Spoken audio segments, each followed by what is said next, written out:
Imagine being judged not for your actions, but for simply being who you are. Picture yourself in a space you rightfully earned, only to be questioned, scrutinized, and told you don't belong.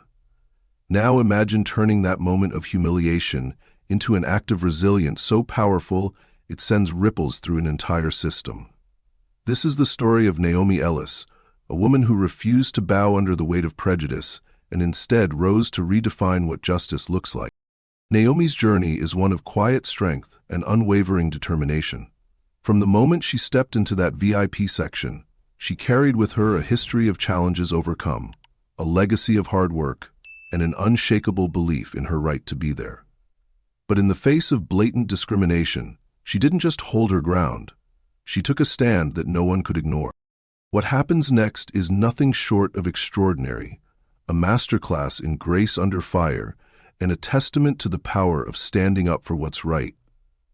Naomi's actions not only changed her circumstances, but also sparked a deeper conversation about accountability and equality in spaces that often exclude those who don't fit the mold.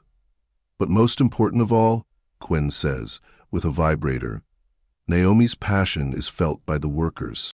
If you're ready to be inspired, to feel the weight of this moment, and celebrate the triumph that follows, stay with us. This isn't just Naomi's story. It's a story for anyone who's ever felt underestimated, overlooked, or out of place. Don't forget to like this video, share it with someone who needs to hear this, and subscribe to our channel for more incredible tales of resilience and justice. Your support helps us share these impactful stories with even more people. Let's dive into Naomi's unforgettable journey. The airport was alive with its usual symphony, a chorus of boarding announcements, the rumble of rolling luggage, and the hurried footsteps of travelers rushing to their gates. Amid this orchestrated chaos, Naomi Ellis stood out, a picture of composure. She waited calmly in the VIP check-in line, her sleek black blazer and tailored trousers a sharp contrast to the casual attire of most travelers. Her presence was magnetic, her poise the product of years of hard work and perseverance. Naomi wasn't just anyone. Her journey to this moment had been paved with challenges, her success hard-earned through determination and resilience. Yet, as she handed her boarding pass to the attendant at the counter, she caught a flicker of hesitation in the woman's eyes. It was brief, so quick that most might have missed it, but Naomi didn't. She had seen it too many times before, a moment of disbelief, as if the woman was questioning why someone like Naomi would be standing in a line reserved for the elite. "Have a pleasant flight, Miss Ellis," the attendant said, her tone overly polite, yet edged with insincerity. Naomi responded with a polite nod, masking her irritation behind a practiced smile. She had long since learned to navigate these microaggressions with grace, though they never failed to leave their mark. Her mere presence in exclusive spaces often seemed to provoke surprise, sometimes even discomfort. Still, Naomi carried herself with quiet confidence, refusing to let such moments define her. As Naomi approached the VIP boarding gate, the hum of whispered conversations reached her ears. A small group of flight attendants stood nearby, chatting among themselves. Their quiet laughter and furtive glances in her direction didn't escape her notice. "Do you think she's lost?" one of them murmured, barely suppressing a chuckle. "No way she's flying first class," another replied. Naomi's grip on the handle of her carry-on tightened, but she didn't react. She had faced far worse than whispers and stares. However, the moment lingered with her, a subtle but undeniable reminder that her presence in these spaces was often questioned not by merit, but by perception. As the boarding announcement echoed through the terminal, Naomi strode confidently toward the gate. The other VIP passengers, mostly older men in tailored suits, cast her sidelong glances. She felt the weight of their stares, their silent judgments, but she refused to let them slow her stride. This was her space as much as theirs, and she intended to claim it. Once aboard the aircraft, Naomi was greeted by the gleaming white and gold interiors of the VIP section. She placed her small leather bag neatly at her feet and settled into her seat by the window. Yet, as she glanced around, she couldn't ignore the lingering gazes from some of the crew members. In particular, a flight attendant with blonde hair tied into a tight bun, her name tag reading Karen Blake, seemed to study Naomi with a mix of disbelief and disapproval. Naomi chose to focus on her tablet, scrolling through emails. She knew better than to dwell on the unspoken assumptions surrounding her. But as Karen walked down the aisle, her gaze lingering far too long on Naomi, it became clear that the unease in the air was more than just her imagination. The atmosphere shifted slightly, a tension simmering just below the surface. Naomi's instincts told her something was off, though she couldn't yet predict what was to come. Still, she maintained her composure, her calm exterior a shield against the rising tide of prejudice she could feel encroaching. It was only a matter of time before this unspoken tension boiled over. For now, Naomi sat tall, her confidence unshaken, ready for whatever the flight had in store.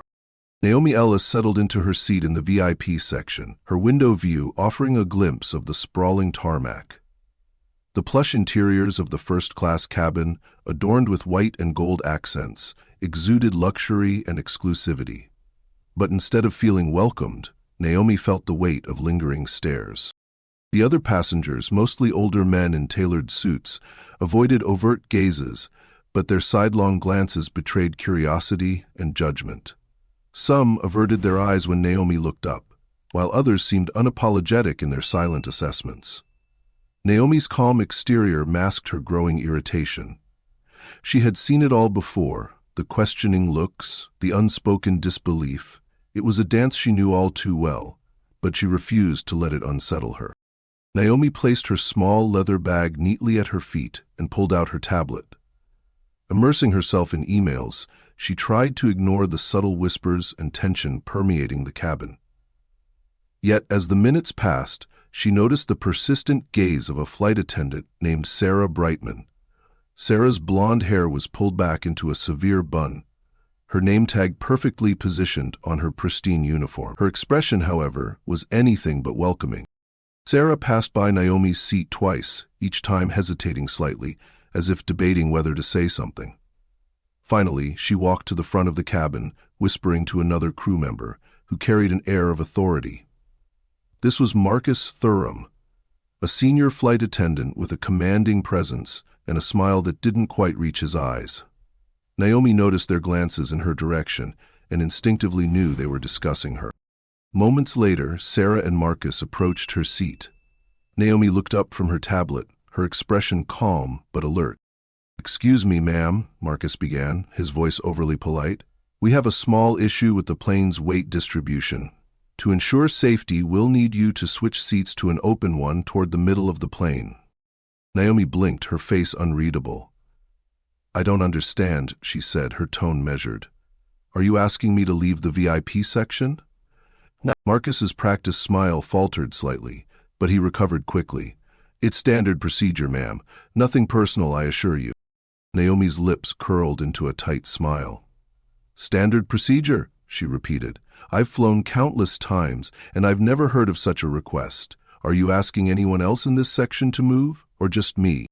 Mark exchanged a quick glance with Sarah, who stepped forward with a saccharine tone.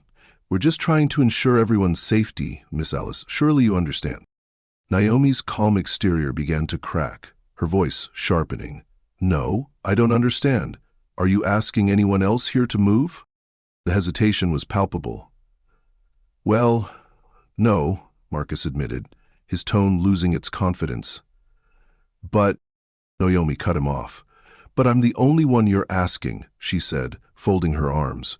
Her voice remained steady, but the undercurrent of steel was unmistakable. "Why is that?" Sarah's answer. The silence that followed was deafening. Nearby passengers shifted uncomfortably in their seats. Their curiosity mingled with unease.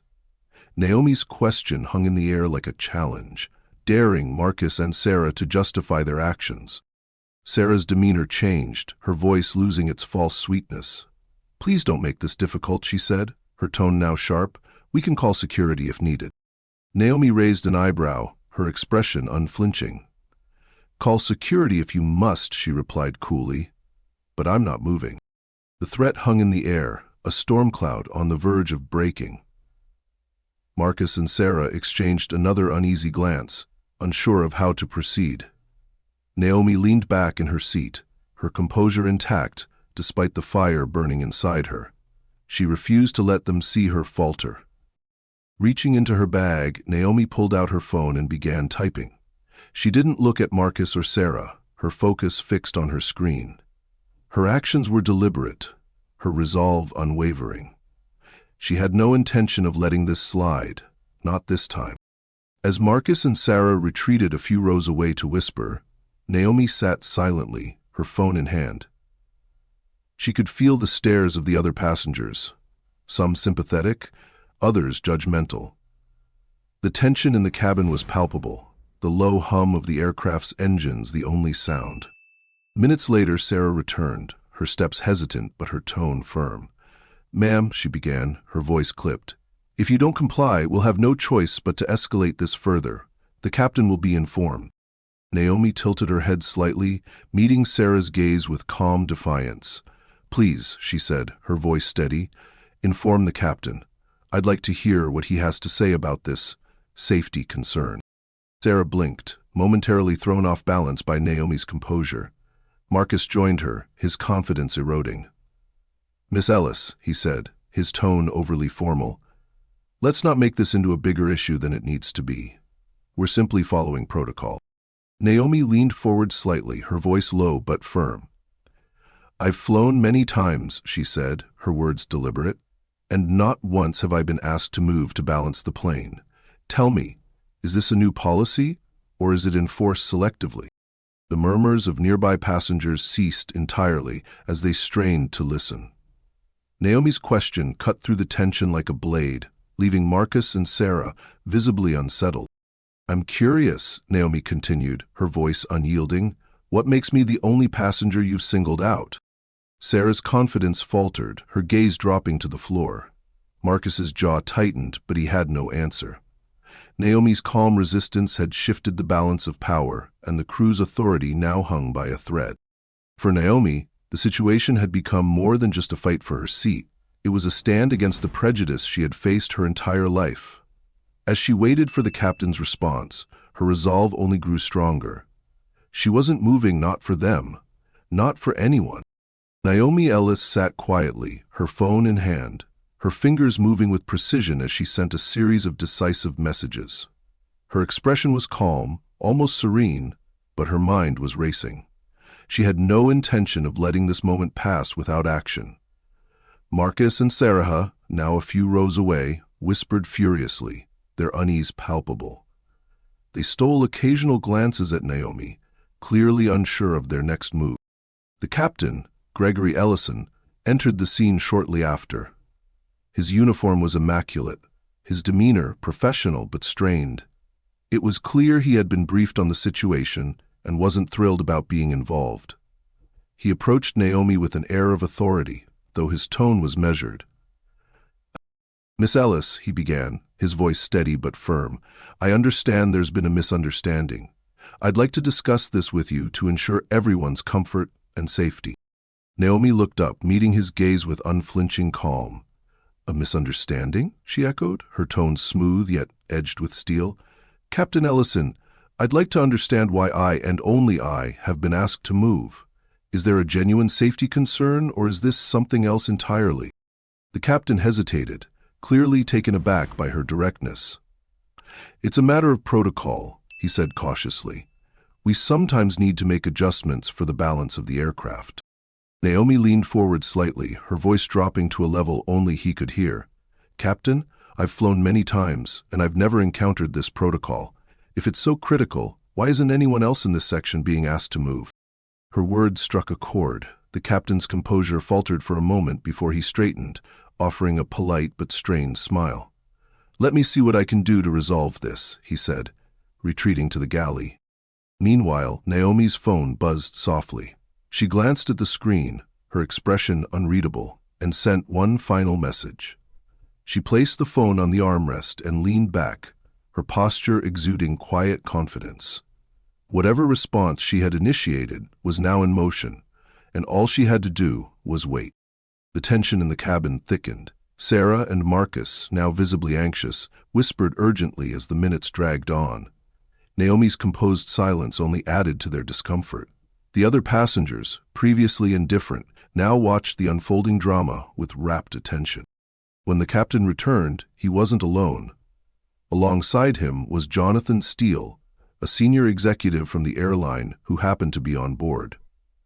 His polished appearance and calm demeanor suggested he was used to handling high-stakes situations. He approached Naomi with a measured stride, extending a hand in greeting. "Miss Ellis," he began, his tone formal yet warm, "I'm Jonathan Steele, a representative of the airline. I want to personally apologize for the situation you've experienced. It seems there's been a lapse in judgment." Naomi's gaze didn't waver. "Apologies are easy," she said, her voice steady. "Accountability is harder." Jonathan nodded, acknowledging her point. "You're absolutely right. That's why I'm here. Immediate action will be taken, and I'd like to discuss how we can address this matter to your satisfaction." Before Naomi could respond, Jonathan turned to Sarah and Marcus, who stood nearby, their faces pale. "Your behavior has been unacceptable," he said sharply, his voice carrying through the cabin. "Effective immediately, both of you are relieved of your duties. This incident will be reviewed further upon landing." Sarah's mouth opened in protest, but she quickly closed it, her face flushed with humiliation. Marcus stared at the floor, his shoulders slumped in defeat. The other passengers watched in stunned silence as the two flight attendants were escorted from the VIP section. Naomi remained composed, her expression neutral. While the scene unfolding around her was dramatic, she knew this was only the first step. She turned back to Jonathan. "What measures are being taken to ensure this doesn't happen again?" she asked pointedly. Jonathan met her gaze, his tone earnest. "This incident will be used as a case study for immediate changes in our training and policies. Diversity and inclusion are non-negotiable values for this airline, and we will take concrete steps to reinforce that." Naomi's expression softened slightly, though her eyes remained sharp. "I expect to see results, not just promises," she said firmly. "You have my word," Jonathan replied. As the plane resumed its preparations for takeoff, the atmosphere in the VIP section shifted. Passengers who had previously judged Naomi now avoided her gaze, their discomfort evident. Others offered subtle nods of respect, acknowledging her strength. Naomi's phone buzzed again. She glanced at the screen and saw a message confirming the actions she had initiated. The airline's leadership team had been alerted, and further measures were already being implemented. Satisfied, she set the phone aside and looked out the window as the aircraft ascended into the sky. The hum of the engines filled the cabin, but the tension that had dominated the VIP section was gone. Naomi's quiet resolve had turned a moment of humiliation into a powerful stand against discrimination. Though the journey was far from over, she felt a sense of accomplishment. She hadn't just defended herself, she had set a precedent, ensuring that future passengers wouldn't face the same treatment. Grant pointed to the refrigerator. As the flight continued, Naomi leaned back in her seat, her composure intact. She knew this incident would spark conversations far beyond this plane, and she was ready to lead the charge. This wasn't just about her. It was about challenging a system that too often allowed prejudice to thrive. For Naomi Ellis, this was only the beginning. When the flight landed, Naomi Ellis disembarked with the same grace and poise that had carried her through the tense hours on board. But her journey was far from over. She was met in the airline's VIP lounge by Jonathan Steele and several members of the airline's leadership team, their expressions a mix of nervousness and respect. "Miss Ellis," Jonathan began, extending a hand, "we sincerely appreciate your time and willingness to speak with us. On behalf of the airline, I want to apologize again for what occurred and assure you that this matter is being treated with the utmost seriousness." Naomi nodded politely but didn't soften her stance. "An apology is a start, Mr. Steele," she replied, her voice calm but firm. "But I'm not interested in words alone. This incident needs to lead to real change, not just for me, but for every passenger who's ever been treated unfairly." She took a seat at the polished conference table, where several executives, including Linda Chase, the airline's vice president of customer relations, joined the discussion. Naomi wasted no time outlining her expectations. "This is not just about disciplining two employees," she stated. It's about addressing the systemic issues that allowed this to happen in the first place. The room fell silent as she continued. This incident should be made public, not as a spectacle, but as a statement. Passengers need to see that the airline is taking a stand against discrimination. Transparency is essential if you want to regain their trust. Linda Chase nodded thoughtfully. We agree, Ms. Ellis. We're committed to issuing a public statement about the incident and outlining the steps we'll take to prevent such behavior in the future. Naomi leaned forward slightly, her gaze unwavering. A statement isn't enough. What policies are being implemented to ensure this doesn't happen again? Jonathan responded, his tone serious. We're initiating a comprehensive review of our training programs, focusing on diversity, equity, and inclusion. This will include mandatory unconscious bias training for all employees, from flight crews to senior management. Naomi raised an eyebrow. And how will you measure the success of these programs? Accountability matters. Linda interjected. We'll be working with external consultants to monitor progress and provide regular updates to the public. Additionally, we're revising our hiring practices to prioritize diversity and inclusivity across all levels of the organization. Naomi nodded slowly, considering their words. This is a good start, she said, but I want to see tangible results, improved policies, better training, and a shift in the company culture. You have the resources to lead by example in the industry. Use them. The conversation continued for over an hour, with Naomi asking pointed questions and pushing for specifics. The executives, initially hesitant, began to recognize her as not just a passenger, but a powerful advocate for change. By the end of the meeting, a plan was in place to announce the incident publicly, detailed the reforms being implemented, and engaged external oversight to ensure accountability. As the meeting concluded, Jonathan stood and extended his hand once more. Thank you, Miss Ellis. Your strength and insight have made a significant impact. We're committed to doing better, and we hope to have your continued input as we move forward. Naomi shook his hand, her expression steady. I'll be watching, she said simply. Later that evening, the airline issued a public statement acknowledging the incident and apologizing for the treatment Naomi had endured. The statement outlined their commitment to systemic reforms, including mandatory training and a public review of their diversity initiatives. Naomi read the statement from the quiet of her hotel room, her coffee cup in hand. It was a step in the right direction, but she knew it was only the beginning. Change, she understood, required more than promises. It required persistence, accountability, and a willingness to confront uncomfortable truths. As the city lights twinkled outside her window, Naomi felt a sense of resolve. This was about more than a single incident. It was about ensuring no one else would have to endure what she had. The fight wasn't over, but for the first time, it felt like progress was within reach. Naomi Ellis's journey on that flight was about more than a seat in the VIP section. It was about reclaiming dignity and demanding accountability in the face of blatant injustice. What began as an attempt to undermine her presence became a powerful stand for equity, leaving an indelible mark on everyone involved. Naomi's calm composure and strategic response showed that true strength lies not in aggression, but in conviction and resilience. Her actions didn't just hold individuals accountable, they challenged an entire system to reflect, adapt, and change. Naomi's story is a testament to the power of standing up, even when the odds seem stacked against you. It's a reminder that change doesn't come from comfort, but from challenging the status quo, confronting biases, and refusing to accept discrimination in any form. This story is more than Naomi's. It's a call to action for all of us.